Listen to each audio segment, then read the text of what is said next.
दोस्तों आप में से बहुत लोगों ने वांडाविजन का फाइनल एपिसोड देख लिया होगा और यहाँ पे बहुत लोग को लग रहा होगा कि इसका 10 एपिसोड भी आने वाला है क्योंकि बहुत लोग ऐसा कह रहे थे। लेकिन दोस्तों ऐसा नहीं है। लेकिन ऐसा हो सकता था। हाँ दोस्तों, वांडाविजन के कुछ और एपिसोड हम लोग को दिखाई देते और यहाँ पे हम लोग को कुछ ऐसे सीन भी दिखाई देते जो कि एक्चुअली में फैन थ्योरी से रिलेटेड थे, जो कि यहाँ पे हटा दिए गए। और क्या आप जानते हैं यहाँ पे वांडाविजन की एंडिंग भी एग्जैक्टली वैसी नहीं। दोस्तों बीच में जो पेंडेमिक आया, इन सब की वजह से ये सब चेंज करना पड़ा। तो आज हम लोग जानेंगे वो डिलीटेड सीन क्या था और क्या एग्जैक्टली डॉक्टर स्ट्रेंज का इन्वॉल्वमेंट है इस टीवी सीरीज में। आज सब हम लोग ये समझेंगे। तो दोस्तों कंप्लीट वीडियो को स्टार्ट करने से पहले आप लोग कर दीजिए वीडियो को लाइक और कमेंट करके ये बताइए कि वांडा और जीन ग्रे के बीच में अगर फाइट होती है तो कौन जीतेगा। साथ ही साथ जो लोग मेरे चैनल पर नए आए, मेरे चैनल को सब्सक्राइब करके हमारे कॉमिक बुक टॉक्स फैमिली का हिस्सा बन जाए। तो दोस्तों हम लोग शुरुआत करते हैं डायरेक्टर्स के पहले वर्ड से, जो कि रिलेटेड था एरोस्पेस इंजीनियर से। यहाँ पे डायरेक्टर ने पहले क्लियर करके बोल दिया था कि एरोस्पेस इंजीनियर कोई भी बड़ा सुपर हीरो नहीं है, ना ही वो रिजिटेड्स है, ना ही वो म्यूटेंट का बीस्ट है। ऐसा कुछ होने वाला नहीं था, बल्कि सिर्फ एरोस्पेस इंजीनियर से सिर्फ एक ही कनेक्शन सामने आ रहा था, वो टैंक बनना जो कि इस रियलिटी के अंदर जाने वाला था। हाँ, लेकिन उन्होंने ये अभी तक रिवील नहीं किया। जो मिस गुडनर हम लोग को दिखाई दी थी, जो कि मोनिका के दोस्त भी थी, वो क्या एक्चुअली में स्क्रल है कि नहीं, क्योंकि उनके बारे में कुछ रिवील नहीं हुआ। तो हो सकता है जब फाइनली मोनिका निक फ्यूरी से मिलने जाए सॉर्ड के हेडक्वार्टर में, जो कि अभी स्पेस में हो गया हो, तो वहाँ पे मिस गुडनर भी आए और वही थी एग्जैक्टली एरोस्पेस इंजीनियर। लेकिन इन सब के अलावा दोस्तों यहाँ पे डार्सी के भी बहुत से सीन थे। आप लोग को याद होगा, हम लोग जब एपिसोड 9 देखते तो डार्सी की वजह से सॉर्ड के डायरेक्टर मोनिका पे एक दूसरा अटैक नहीं कर पाए थे, जो कि अपनी व्हीकल में बैठ के करने वाले थे। लेकिन इसके बाद ऑडियंस को लगा था कि डार्सी अब भी आएगी, बाद में मोनिका या वांडा या फिर जिम्मी उसे कांटेक्ट करेगी। लेकिन ऐसा कुछ दिखाई नहीं गया। दोस्तों ये सीन ज़रूर होता, लेकिन यहाँ पे शेड्यूल सबका इतना ज़्यादा ख़राब हो गया था कि डार्सी वहाँ पे अपीयर नहीं हो पाई, इसलिए वो सीन हटा दिया गया। और आप लोग को पता है, अगर वांडाविजन का 9 एपिसोड की जगह 10 एपिसोड आता तो पहले दिन 2 की जगह 3 एपिसोड एयर होते। आप लोग को याद होगा एक साथ 2 एपिसोड एयर हो गए थे। लेकिन दोस्तों अगर सोचिए 3 एपिसोड एक साथ दिखाए जाते, ऑडियंस को कितनी इन्फॉर्मेशन देखने को मिलती। और यहाँ पे दोस्तों एक चीज़ और कंफर्म है कि वो जो रैबिट है वो एक्चुअली में कोई रैबिट नहीं है, और एग्नेस ने उसकी आइडेंटिटी अभी तक रिवील नहीं की। लेकिन दोस्तों यहाँ पे ये कहा जा रहा है कि एक डिलीटेड सीन में वो रैबिट एक डेविल या फिर एक डीमन में कन्वर्ट हो जाता है। अब दोस्तों यहाँ पे वो कौन सा डीमन है, क्या वो मेफेस्टो है या फिर वो नाइटमेयर है, ये डायरेक्टर ने रिवील नहीं किया।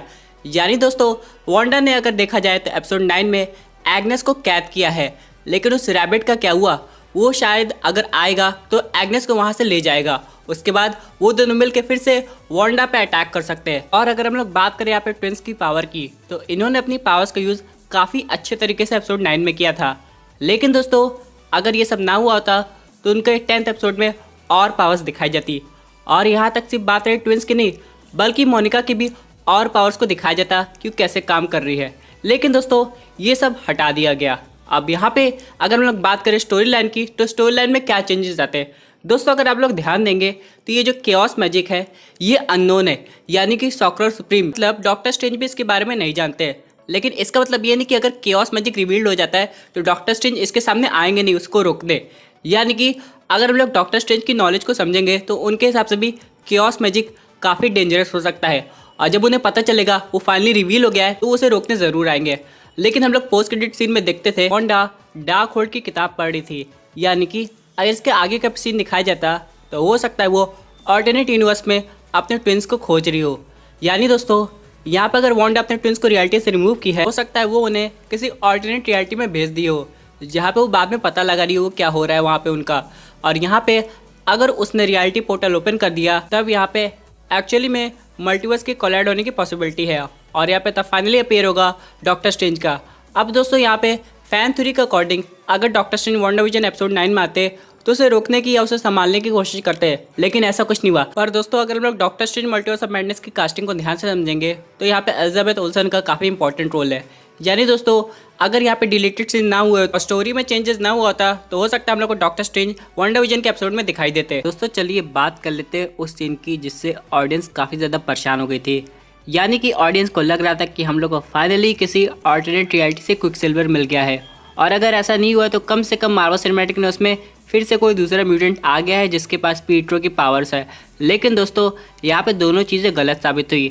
यहाँ पे बल्कि ये राल्फ था जो कि वही नेबर था जो कि वांडा के घर के पास रहता था और एग्नेस ने उसके घर को टेक ओवर कर लिया था और बाद में इसका पता मोनिका लगाती थी। लेकिन यहाँ पे डॉक्टर ने एक और चीज़ रिवील की है जो कि काफ़ी ज़्यादा इंटरेस्टिंग है।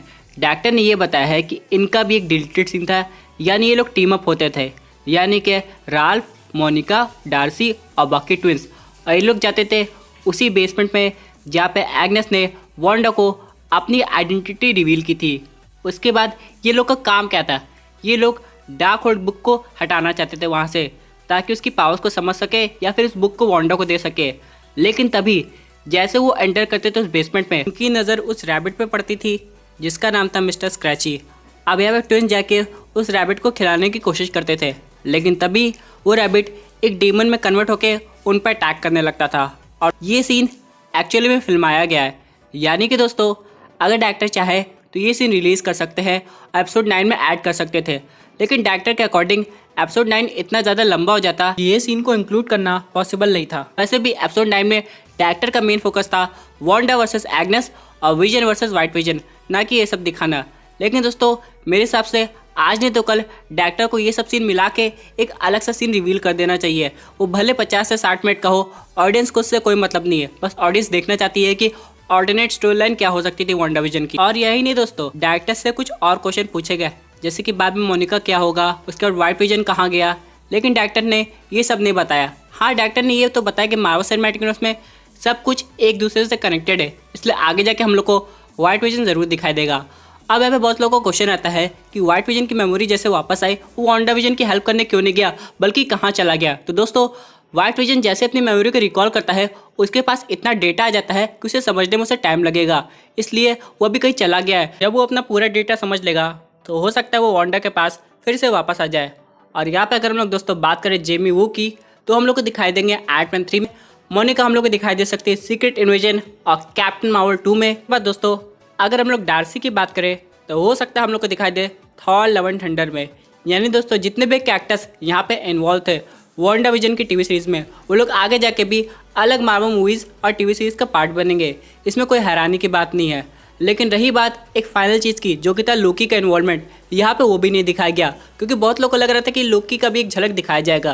डायरेक्टर्स ने इसके बारे में कुछ नहीं रिवील किया, तो क्या हो सकता है जब लोकी का पहला सीजन आएगा जो कि आने वाला है जून में, की के पॉइंट ऑफ व्यू से हम लोग को वांडा विजन की रियलिटी दिखाई देगी, ये तो आने वाला वक्त ही बताएगा। दोस्तों ये थी एक अमेजिंग अपडेट जो कि रिलेटेड थी वांडा विजन के डिलीटेड सीन से। आई होप आपको ये वीडियो पसंद आई होगी। वैसे आपकी क्या व्यूज पर्टिकुलर टॉपिक पे अपने व्यूज जरूर कमेंट कीजिए। दोस्तों अगर आप ऐसे new super hero content enjoy करना चाहते हैं तो हमारे चैनल को सब्सक्राइब करके हमारे सुपर हीरो फैमिली का हिस्सा बन जाइएगा।